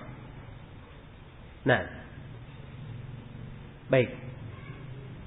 Sekarang ayat hadits ini kalau kita baca, ya, kalau kita baca kandungan hadits maknanya umum. Jadi Nabi memerintah secara umum untuk memerangi seluruh orang kafir, seluruh orang kafir, sampai mereka masuk Islam. Itu saja. Jadi mereka diperangi sampai masuk Islam. Ya. Jadi kalau kita ambil pemahaman dari hadits yang diterima dari orang kafir supaya mereka tidak diperangi cuma satu. Mereka masuk Islam. Masuk Islam, ditahan, tidak diperangi. Tidak masuk Islam, diperangi. Kan begitu. Ini kandungan dari hadis. Tapi kalau kita di pembahasan syariat kita, ternyata ya, orang kafir itu kadang tidak diperangi kalau dia membayar apa? Membayar jizyah. Kan begitu? Dia membayar jizyah. Nah, sekarang di dalam hadis tidak. Hanya disebut apa kalau apa? Dia masuk Islam saja, ditahan, tidak boleh diperangi. Berarti kalau dia bayar jizyah pun tetap diperangi. Nah ini kalau kita berpegang dengan kandungan hadis saja. Jelas ya? Kandungan umum pada hadis. Kalau begitu, kandungan umum pada hadis ini dikhususkan oleh firman Allah Ta'ala tentang jizyah. Karena itu kata Syekh rahimahullah, khussa biqaulihi ta'ala, qatilul ladina la yu'minuna billahi wala bil yawmil akhir wala yuharrimuna ma harrama Allah wa rasuluhu wala yadinuna dinal haqqi minal ladina utul kitaba hatta yu'tul jizyata ayyadin wa hum saghirun. Iya. Jadi itu ayat, itu hadis dikhususkan oleh ayat Al-Qur'an. Allah berfirman, perangilah orang-orang yang tidak beriman kepada Allah dan tidak beriman kepada hari akhirat. Dan orang-orang yang tidak mengharamkan apa yang diharamkan oleh Allah dan Rasulnya. Dan mereka tidak beragama dengan agama kebenaran. Perangilah mereka itu dari kalangan ahlul kitab. Orang-orang Yahudi dan Nasara. Perangi mereka sampai apa? Sampai mereka membayar jizyah. Iya. Jizyah. Ayyadin. Dari tangan mereka sendiri. Wakum sagirun. Dalam keadaan mereka itu hina. Jelas ya? Jadi kalau kandungan dari ayat. Bahwa orang kafir itu diperintah diperangi. Sampai dia membayar apa? Membayar jizyah. Jadi kalau begitu, hadis harusnya ada yang diperkecualikan. Ya. Jadi Nabi diperintah memerangi manusia sampai masuk Islam. Dan juga memerangi manusia sampai apa? Sampai membayar upeti. Jadi dua. Ya. Karena itu Nabi di dalam hadis Buraidah, kalau beliau ammara amiran, beliau mengangkat seorang amir, seorang pemimpin pasukan, beliau berwasiat pada pimpinan pasukan ini 3. Ya. Beliau katakan, berperanglah dengan nama Allah. Ya. Kalau kalian menjumpai orang kafir, minta mereka masuk Islam. Kalau mereka memenuhi masuk Islam, mereka tahan tangan kalian. Kalau mereka tidak mau masuk Islam, minta kepada mereka bayar jizyah, bayar upeti. Kalau mereka tidak mau, maka mohonlah pertolongan kepada Allah dan perangilah mereka. Jadi ini urutannya di dalam hadis apa? Buraidah. Maka ini memperjelas ya bahwa hadis umirtu an uqatilan nas, saya diperintah untuk memerangi manusia, ini kandungannya umum. Iya. Kandungannya umum sampai masuk Islam, tidak disebut di dalamnya tentang jizyah, tapi ternyata ayat mengkhususkannya bahwa karena seorang kafir itu membayar jizyah, itu juga menyebabkan dia tidak boleh diperangi. Jelas ya? Selesai contoh yang pertama. Contoh yang kedua, misalu takhsis as-sunnah bis sunnah. Contoh pengkhususan hadis dengan hadis pula yang semisal dengannya. Qauluhu sallallahu alaihi wasallam fima saqatis sama'u al-ushur. Khussa biqaulihi sallallahu alaihi wasallam laysa fima duna khamsati awsiqin sadaqah. Iya. Jadi Nabi sallallahu alaihi wasallam bersabda dalam sebuah hadis yang diriwayatkan oleh Al-Imam Al-Bukhari. Iya. Di sini disebut oleh Al-Imam Al-Bukhari, fima saqatis sama al-ushur. Ya, apa saja yang mendapatkan tanaman, apa saja yang mendapatkan pengairan dari langit dikeluarkan 1/10. Iya. Ini teks ini sifatnya apa? Umum atau khusus? Umum. Dari mana tahu umum? Ya, kata Maya, fima ma mausul. Iya. Fima saqatis sama. Apa yang dia apa?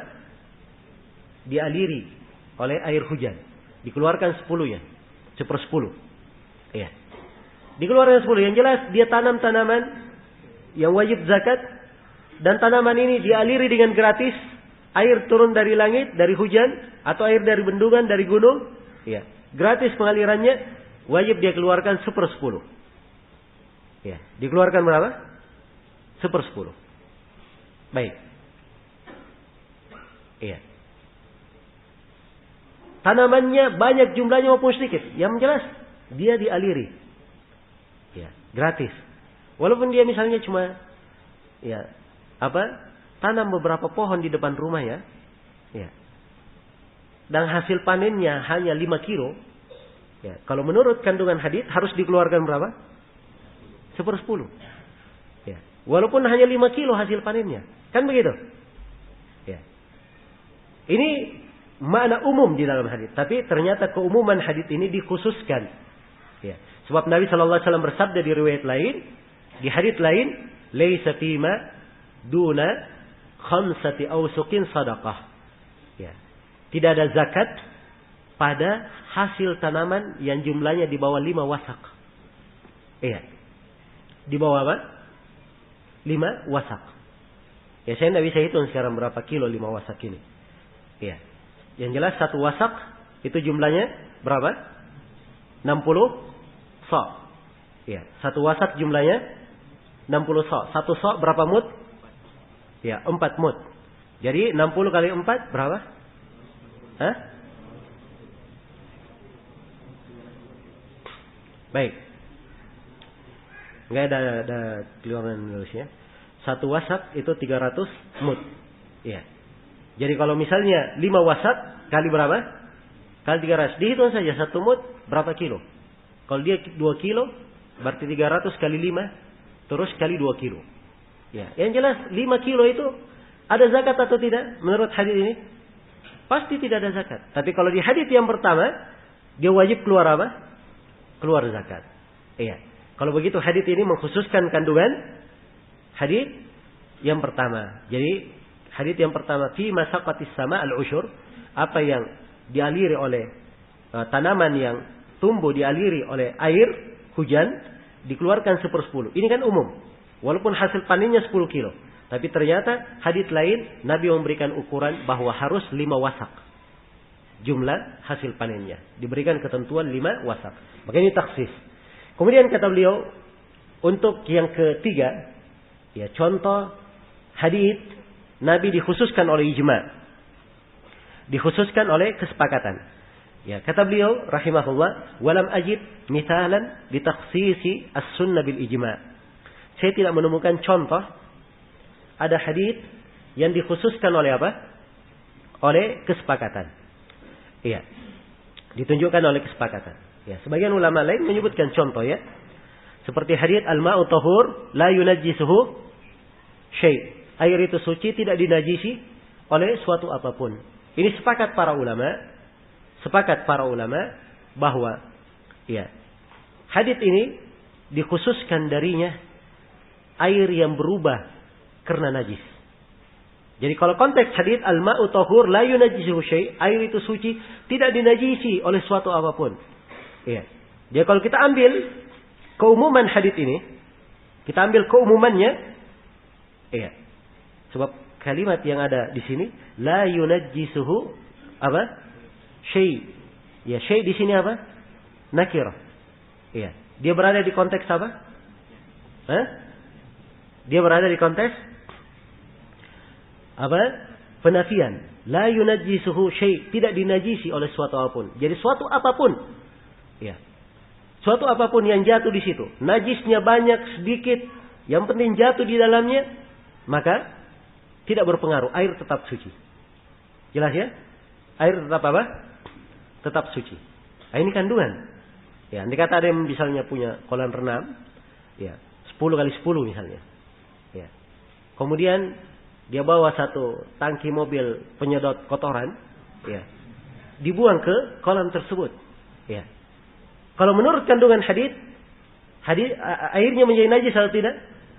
Tidak. Sebab air itu suci, tidak dinajisi oleh sesuatu apapun, berapapun banyaknya, tidak najis. Kan begitu? Ya. Tapi kandungan dari hadits ini, mana umumnya ini dikeluarkan oleh para ulama menurut kesepakatan. Air yang berubah dengan najis tidak masuk di dalamnya. Ya. Air yang berubah dengan najis tidak masuk di dalamnya. Jelas ya? Jadi sepakat. Hanya saja sekali lagi saya katakan bahwa kesepakatan para ulama itu bukan dalil yang mengkhususkan. Tapi yang dalil adalah apa? Hah? Karena setiap kesepakatan yang dipakai oleh para ulama, mereka bertumpu di atas apa? Dalil. Karena itu ijma itu menunjukkan kepada dalil. Begitu. Dia menunjukkan kepada dalil. Baik, selesai ya. Iya. Dan ada yang memberi contoh lain selain dari contoh yang kita sebutkan. Ya, sekarang yang keempat. Misalu takhsis sunnah bil qiyas. Contoh pengkhususan sunnah dengan qiyas. Qauluhu sallallahu alaihi wasallam al-bikru bil bikri jildu mi'atin wa tagribu am. Ya. Al-bikr bil bikr. Nah, seorang yang belum menikah berzina dengan yang belum menikah, ya, sama-sama perawan, belum menikah, laki-laki dan perempuan, maka wajib dicambuk 100 kali dan diasingkan selama setahun. Iya. Diasingkan selama setahun. Kata beliau, khussa bi qiyasil abdi 'alal amah fi tansifi al-adab wal iktisar 'ala 50 jalda 'alal masyhur. Ini juga sama dengan sebelumnya ya. Ya. Kalau budak itu ada nas menunjukkan bahwa budak itu dapat 1/2 dari hukuman siapa? Orang bebas, budak laki-laki. Adapun budak perempuan itu dikiaskan bahwa kalau budak perempuan juga berzina dan dia perawan, maka dicambuk 50 kali, sama dengan budak laki-laki yang berzina dan belum menikah. Baik. Selesai sudah ya al-mukhassisat. Nah, apa-apa yang merupakan takhsis. Dengan ini selesai pembahasan tentang al-khas. Iya. Dan tampak ya dari pembahasan ini bahwa pembahasan al-khas adalah termasuk pembahasan yang penting untuk dipahami. Ya, agar supaya seseorang itu ya bisa memahami Al-Quran dan Sunnah dengan pemahaman yang benar. Ya, dia jangan mengambil pendalilan-pendalilan dari ayat, sedangkan dia tidak mempertimbangkan dalil-dalil yang lain. Ya, dan ini akan memberikan kepada seorang itu pelajaran. Ya, bahwa dia di dalam membuat kesimpulan-kesimpulan hukum itu bukan perkara sederhana. Bukan gampang ya bikin kesimpulan. Oh, kesimpulan hukumnya boleh, tidak boleh. Ya. Kesimpulan hukumnya adalah haram, tidak dianjurkan. Ini kesimpulan-kesimpulan itu dia harus kumpul dulu, berbagi dalil. Ya. Dia lihat kandungan-kandungannya, kemudian dia lihat ya, dalil-dalil tersebut bagaimana dalalanya. Nah, barulah dia membuat kesimpulan hukum. Ya, sekali lagi, ya kalau seorang memahami hal ini akan melatih dia untuk apa? Beradab terhadap hukum-hukum syar'i. Baik, kita berpindah ke pembahasan berikutnya. Kata beliau al-mutlaq wal muqayyad. Pembahasan mutlak dan apa? Muqayyad. Iya. Ini bentuk lain. Ya. Yang tadi sudah berlalu bersama kita am dan khas. Sekarang ada pasangan yang berikutnya, mutlak dan apa? Muqayyad. Ya, di sini ada 4 pasangan ya. Am, khas, yang pertama, yang kedua mutlak muqayyad. Ya. Yang ketiga nanti akan datang ya bersama kita apa? Al-mujmal dan al-mubayyan, dan akan datang lagi setelahnya al-zahir dan apa?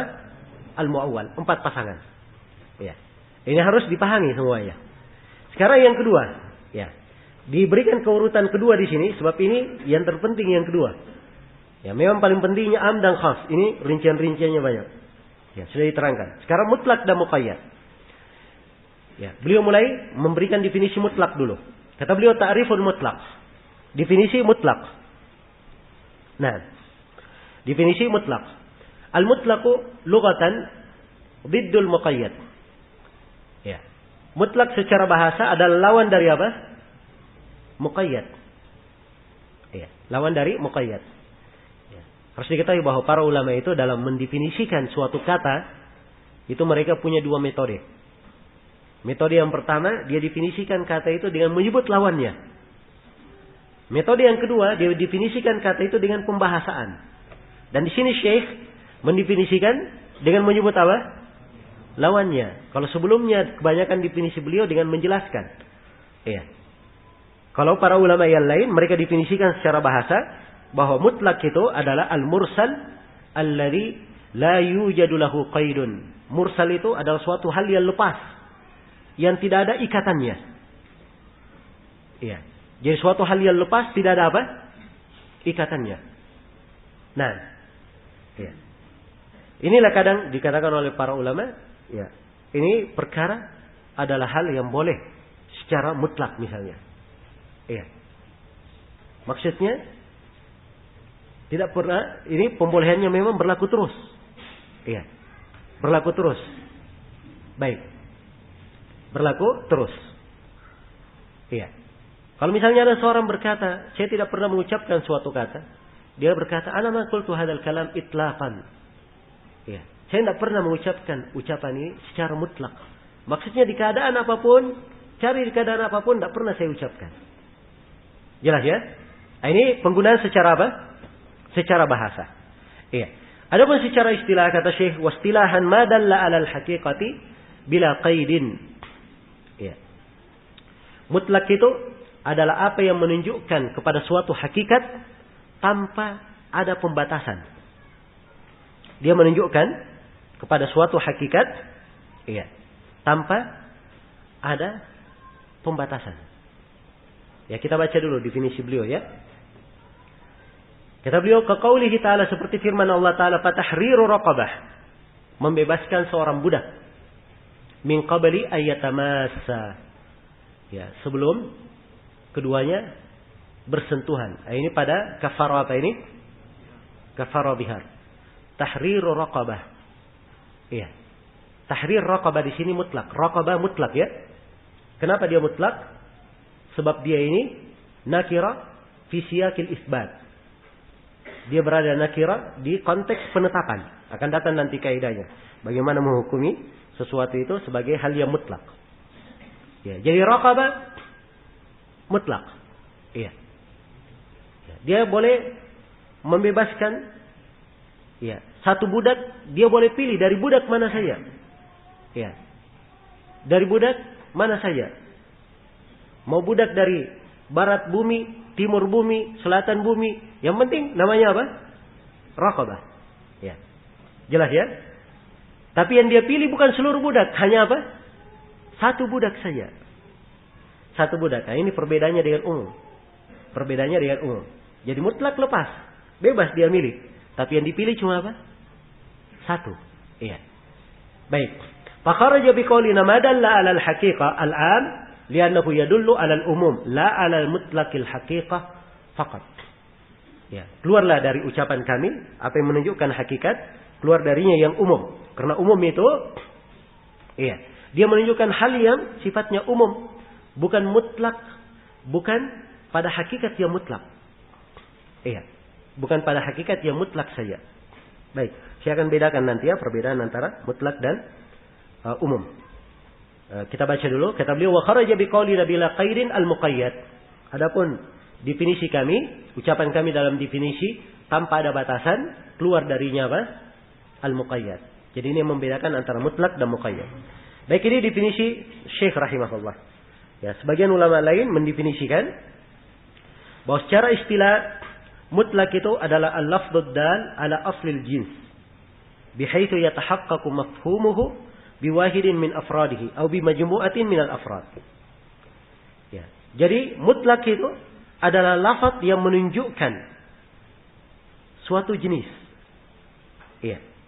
Yang dari pemahaman jenis ini terwujud pada satu dari afradnya, satu individu dari seluruh jenis tersebut atau sebagian, ya, afrad yang berada di jenis tersebut. Nah, itu mutlak ya. Jadi kalau dikatakan tahrir raqabah, membebaskan budak, yang diinginkan satu budak saja. Dia boleh pilih dari budak mana saja, tapi dia cari cuma apa? Cuma satu saja. Nah, disinilah perbedaannya antara mutlak dan am. Mutlak dan umum apa bedanya? Perbedaannya dari dua sisi. Ya. Perbedaannya dari dua sisi. Sisi yang pertama dari sisi dalalanya. Ya. Dari sisi dalalah. Kandungan yang ditunjukkan oleh dua kata ini. Ya, kalau kata umum, kandungan yang dia tunjukkan itu menunjukkan mana umum mencakup seluruh jenisnya. Ya. Tidak ada yang dikecualikan. Ya. Itu kata umum ya.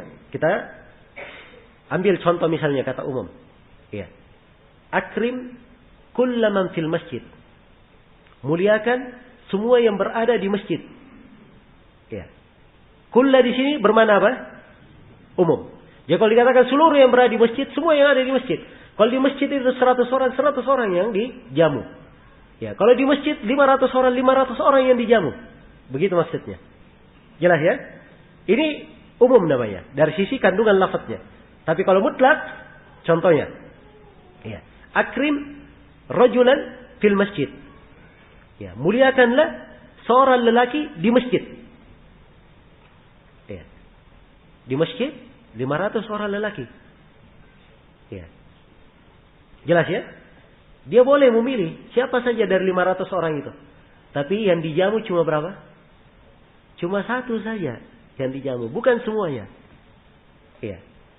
Jelas ya? Jadi ada kesamaannya dari sisi umum. Ya. Sebab mutlak juga dia boleh pilih siapa saja. Kan begitu.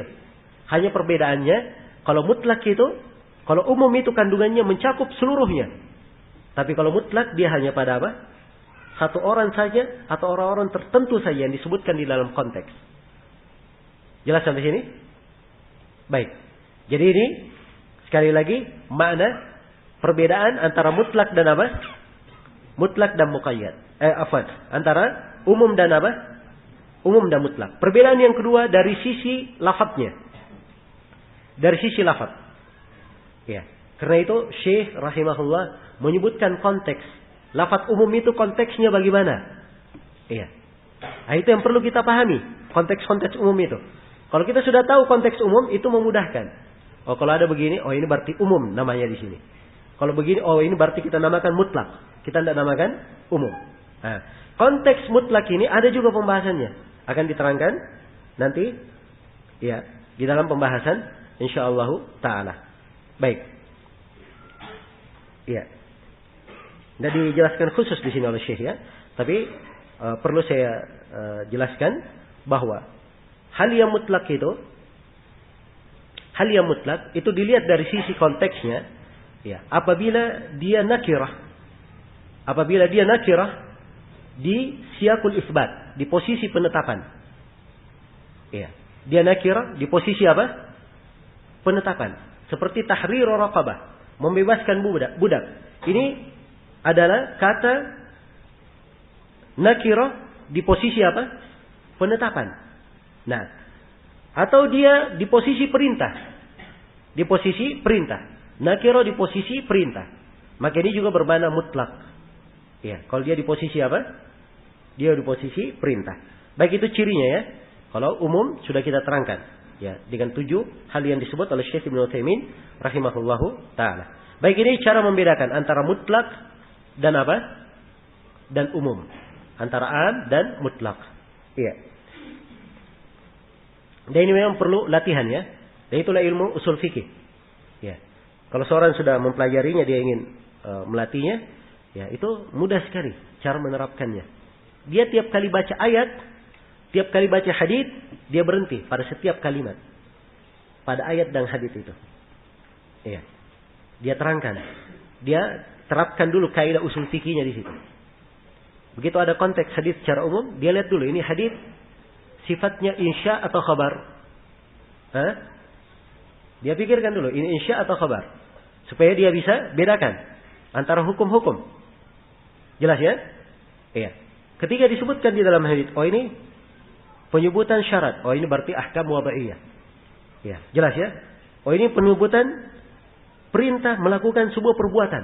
Oh ini berarti ahkam apa? Taklifiyah. Ya. Dia masuk dalam sebuah kata, dia periksa. Oh ini dia pakai man. Ya, man di sini apa? Mausul atau syartiyah? Nah, dia kalau begitu dia bermakna umum. Dia bermakna umum. Nah, demikian. Jadi setiap kata yang berlalu di dalam hadis, kalau dia terapkan ilmu usul fikih ini, dia akan terlatih nanti. Terlatih dengan apa? Dengan ilmu usul tersebut. Jelas ya? Walaupun para ulama kita, karena ini ilmu sudah dimaklumi, dan setiap masalah kalau mereka terangkan di dalam pembahasan fikih, wah ini mutlak, ini umum, ini itu, tidak. Tapi mereka pemahaman ini sudah melekat pada dirinya. Ya, melekat pada dirinya. Kaidah-kaidah yang mewarnai. Sebab kalau di setiap permasalahan diterangkan kepada umum, dan semua orang yang mendengarkan penjelasan fikih paham tentang ilmu apa? Ilmu usul fikih. Ya, jelas ya. Tapi itu caranya. Ya sekali lagi saya nasihatkan, ya. Ini faedah ilmu usul fikih itu, dan dia akan bagus pada diri seorang penuntut ilmu kalau dia rajin menerapkannya. Tiap kali dia baca ayat, dia baca hadis, dia terapkan ilmu usul fikih yang dia dia baca atau yang dia pelajari. Nah, ini akan melatih dia. Nah, kalau dia misalnya mendapatkan suatu ganjalan, dia bisa muraja buku-buku tafsir kalau itu hadis, dia muraja buku-buku hadis, dia periksa buku-buku hadis, syarah-syarah hadis kalau itu pembahasan hadis. Iya. Kalau dia tidak bisa menyelesaikannya, dia bertanya kepada ahlul ilm, orang-orang yang berilmu, sehingga dia ditunjuki apa makna dari kalimat tersebut. Baik. Selesai sudah ya pembahasan tentang mutlak. Sekarang kita berpindah ke definisi muqayyad. Kata beliau, ta'riful muqayyad. Definisi muqayyad. Al-muqayyad lughatan, muqayyad secara bahasa, ma ju'ilatihi qaidun min ba'irin wa nahwihi. Ya. Muqayyad secara bahasa apa yang diberikan padanya ikatan. Ya, diikat. Apakah dia unta ataupun selainnya. Jadi kalau ada binatang diikat, itu namanya apa? Muqayyad. Karena itu muqayyad secara bahasa artinya suatu hal yang terikat. Ya, kalau mutlak dia lepas, bebas dia. Bebas kemana-mana. Ya. Tapi kalau muqayyad tidak, dia terikat. Dia terikat. Jelas ya? Secara istilah wa istilahan madalla ala al-haqiqah biqaidin. Apa yang menunjukkan hakikat tetapi dengan pembatasan. Ya, kaqaulihi ta'ala seperti firman Allah Ta'ala, fatahriru raqabatin mu'minah. Membebaskan seorang budak mukminah. Perhatikan kalimat raqabah, fatahriru raqabah.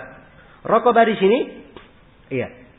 Dia tadinya mutlak, tapi karena ada kata mukminah, dia menjadi menjadi muqayyad.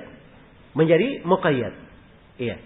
Jadi raqabah ditakkid oleh oleh mukminah. Ditakkid oleh mukminah. Baik. Ini al-itlaq. Iya. Fakharaja biqaulina qaidun al-mutlaq. Maka keluar dari ucapan kami qaidun, keluar darinya pembahasan Pembahasan mutlaq.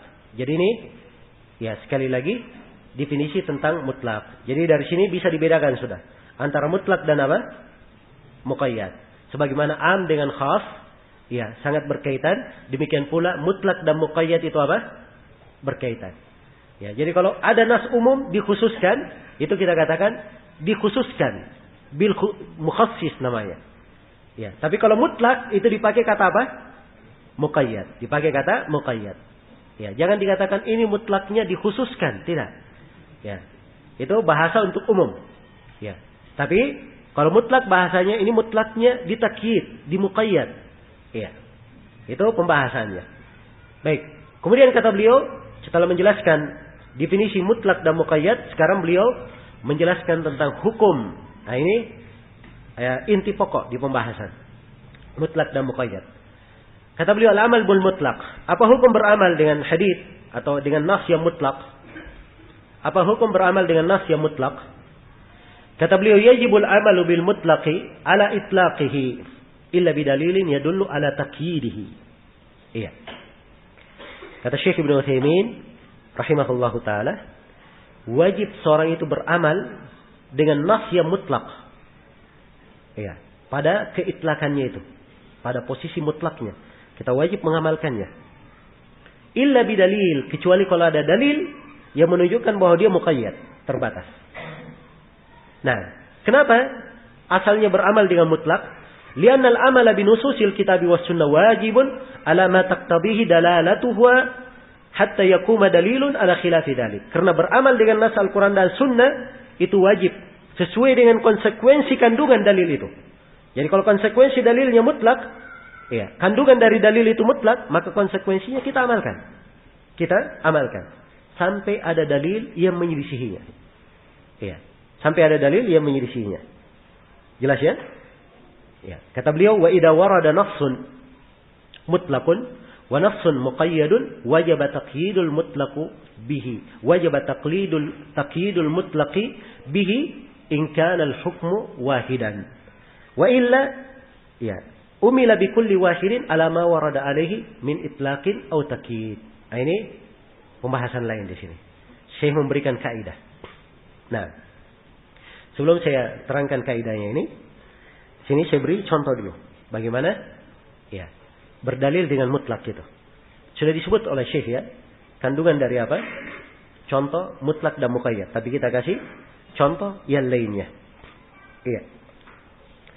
Kita beri contoh yang lain. Nah, Allah Subhanahu wa taala menyebutkan tentang apa?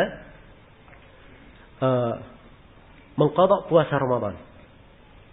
Ya, bagi orang yang sakit atau musafir, wa man kana minkum maridan aw ala safarin, apa? Kelanjutannya, fa'iddatun min ayyamin ukhra.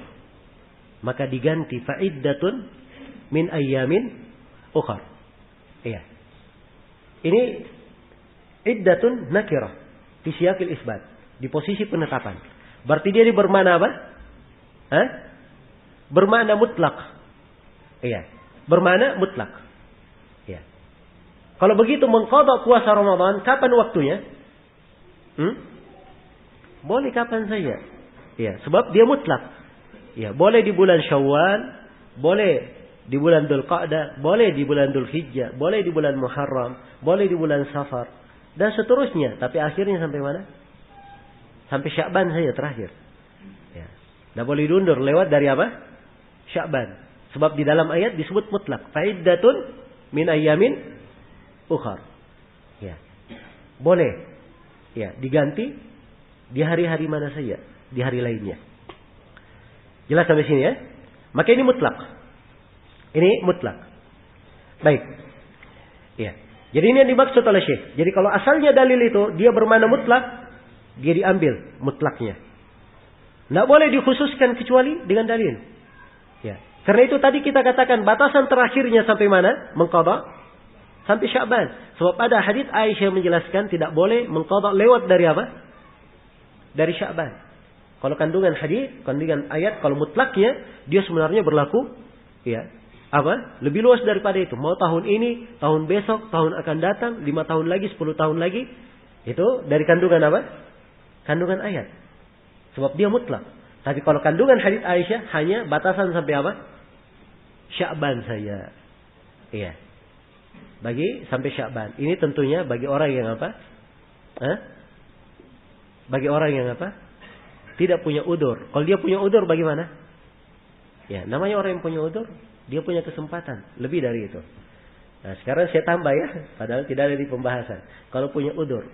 Ya, inilah menunjukkan saya katakan tadi kalau bikin kesimpulan, kita harus lengkapi. Ya. Dan kelengkapannya bukan di pembahasan mutlak saja. Harus saya ikutkan tadi pembahasan tentang mawani. Sudah lewat ya? Pembahasan tentang apa? Mawani taklif. Karena itu saya tambah bahwa menggantinya paling fullnya sampai Sya'ban. Ini kalau dia tidak punya udzur. Kalau ada udzur boleh setelah Sya'ban pun tidak ada masalah dia ganti. Jelas ya? Setelah Sya'ban pun dia ganti. Baik. Ya. Nah ini saya berikan sebagai contoh di sini supaya setiap orang itu harus mengetahui bahwa di dalam berdalil ya menyampaikan hukum-hukum banyak pertimbangan yang harus dihadirkan. Ya, bukan satu masalah saja dia pandang, tapi banyak pertimbangan yang harus apa? Dia hadirkan. Jadi begitu dia bikin kesimpulan, seakan-akan seluruh kandungan hukum itu dihadirkan di depannya. Ya. Barulah dia membuat apa? Kesimpulan. Ya. Karena itu tidak semua orang bisa berijtihad. Dan semua orang apa? Bisa berijtihad. Baik. Iya. Kalau seorang penuntut ilmu, ya, itulah pentingnya dia mengambil dari guru. Iya. Dia menukil dari ulama. So, kalau dia nukil dari seorang alim, alim ini berkata, ini mutlak begini, ini terkait begini. Nah, itu berarti hal yang sudah apa? Sudah dipahami oleh si alim, kesimpulannya si alim yang luas ilmunya. Kalau kita belum tentu kita bisa berpikir seperti pikirannya apa? Si alim tersebut, walaupun kita mengerti kaidah-kaidah, belum tentu ya pemahaman kita seluas pemahaman si alim tersebut. Baik. Demikian. Kemudian kata Syekh rahimahullah, ya.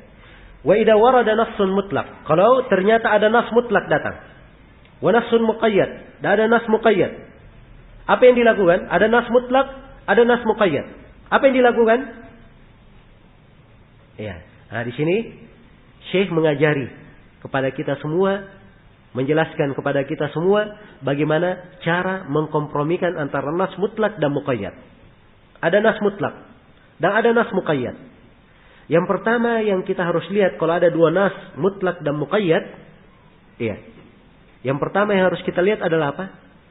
Kita lihat dari sisi kandungan hukum nas itu. Iya. Hukumnya sama atau berbeda? Hukumnya sama atau berbeda? Kalau hukumnya sama, maka yang mutlak ini pengertiannya diarahkan kepada yang muqayyad. Ini kalau hukumnya apa? Sama. Yang mutlak diarahkan maknanya kepada apa? Yang muqayyad.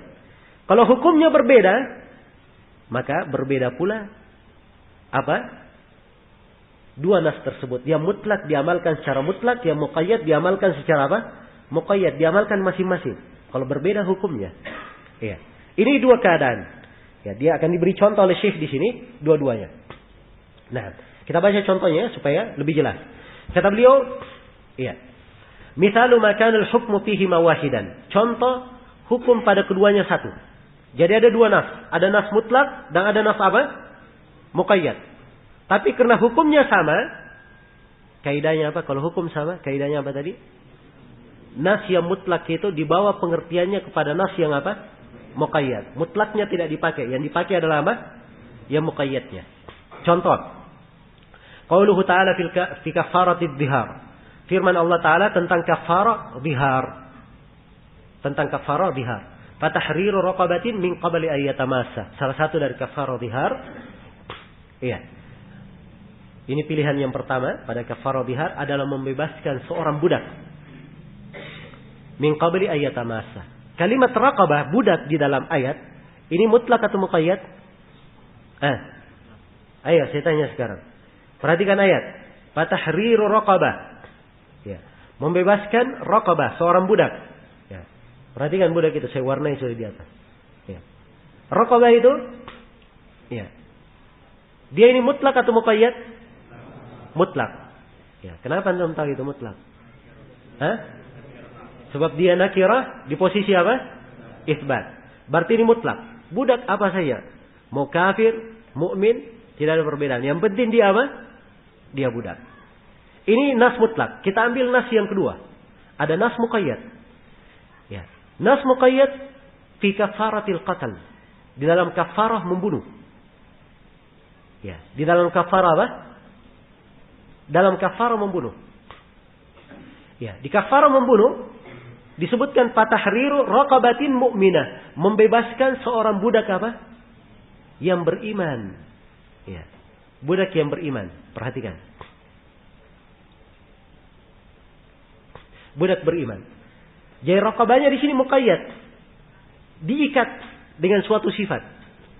Bahwa budaknya yang dimaksud bukan semua budak, tapi budak tertentu, yaitu budak yang apa?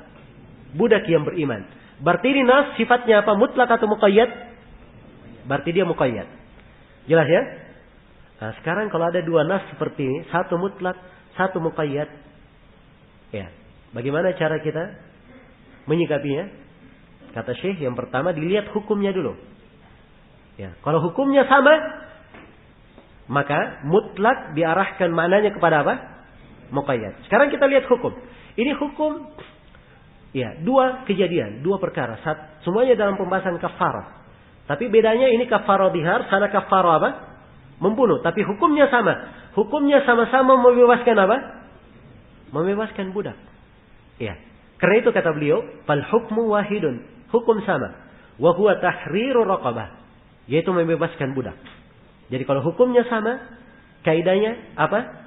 Fayajibu takyidul mutlak fi kafaratil dhihar bil muqayyad fi kafaratil qatl. Wa yushtaratul iman fi raqabati fi kullin minhuma. Iya. Jadi kalau hukumnya sama, maka nas mutlak pada kafarah dhihar itu, ya. Kata budak mutlak di kafarah dhihar tersebut, itu harus dibawa pengertiannya kepada budak yang muqayyad di nas apa? Kafarah al-qatl. Karena itu kesimpulan hukumnya, setiap dari dua kafarah dhihar maupun kafarah membunuh, budak yang dibebaskan harus budak apa? Harus budak yang beriman. Itu kesimpulan hukumnya. Jelas sampai sini? Baik. Ini yang diterangkan oleh Syekh di sini, ini pendapat jumhurul ulama, pendapat kebanyakan ulama. Iya. Kalau di kalangan orang-orang Hanafiyah tidak. Mereka tidak pakai itu. Karena itu orang-orang Hanafiyah di pembahasan kafarah, ya, disyaratkan budak yang beriman itu kalau di kafarah membunuh saja, kalau dihar tidak. Kafarah orang yang mendatangi istrinya di bulan Ramadan tidak, boleh kafir, boleh mukmin. Sebab orang-orang Hanafiyah tidak di atas kaidah ini. Tapi ini kaidah dipakai oleh siapa? Jumhurul ulama, kebanyakan ulama. Baik. Contoh yang kedua, kalau hukumnya tidak sama. Ya. Ada nas mutlak dan ada nas muqayyad, tapi hukum tidak sama. Kita baca. Kata beliau, wa mithalu ma laysa al-hukmu fihi mawahidan. Contoh hal yang hukum itu tidak sama padanya. Ya, qauluhu ta'ala, firman Allah Ta'ala, was-sariqu was-sariqatu faqata'u aydiyahuma. Laki-laki dan perempuan yang mencuri, potonglah tangan dari apa? Keduanya. Iya. Kalimat aydiyahuma, tangan di sini, mutlak atau muqayyad? Lihat pertanyaannya, saya tanda ya. Ya, ini sudah saya warnai itu. Ya, itu aydiyahuma, potonglah tangan-tangan keduanya. Mutlak atau muqayyad? Mutlak. Dari mana tahu mutlak? Sebab dia masuk di posisi apa? Perintah. Ya. Ingat ya, tadi saya beri ciri mutlak, dia masuk di posisi apa? Perintah. Faqata'u aydiyahuma. Hal yang diperintah. Akrim rajulan. Muliakan seorang lelaki. Ini faqata'u aydiyahuma, potong tangan-tangan keduanya. Ya, jadi tangan di sini sifatnya apa? Mutlak. Ya. Di ayat wudu, ya, jadi kalau tangan dipotong, ya, bebas ya, mau dipotong sampai mana? Dipotong sampai mana ini? Sebab tangan itu panjang ya, sampai ke lengan, semuanya dianggap apa? Tangan. Ya. Dipotong sampai pergelangan, sampai siku, sampai ke lengan.